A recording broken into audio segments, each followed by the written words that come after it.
Artistically, we could learn a lot from this grand Miku scale drawn by a master illustrator, so today let's take a look at Blooming Miku, the key visual of Hatsune Miku's 2025 Japan live tour.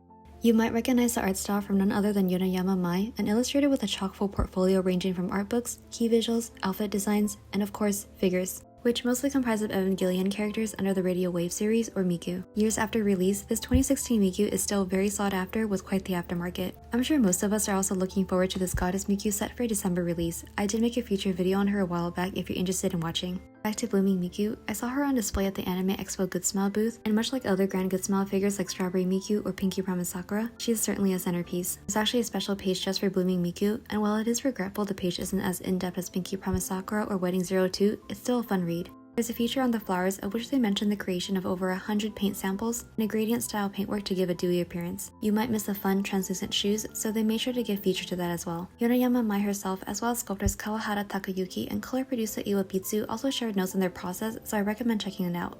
As for my personal thoughts, while I'm not a huge fan of some color choices, particularly the black and red ribbon, I find her to be a stunning piece overall. It's fascinating that undeniably, there is a lot going on here in terms of color variety, detail, and physical elements, but I can't say that's too busy. It manages to look quite harmonious overall, which really gives testament to the fundamentals of art that Yonayama Mai mastered, and the skill of those in charge of bringing her work to figure form. Again, the black ribbon isn't really my cup of tea, but I do understand the choice compositionally, as it serves to ground the piece and enclose the character, flowers, and range of colors. Yonayama also keeps the red, which starts at her leggings and goes all the way down to the base, more towards the bottom, and the green is kept very minimal around there, which allows for Miku to really shine and look like she's leaping out. I'm still on the fence on whether to get her, but there is a good amount of time to order on Good Smile. I have until sometime in January 2026, and payment won't be taken until at least January 2027, so I might just end up caving for fear she might be the next Strawberry Miku aftermarket situation.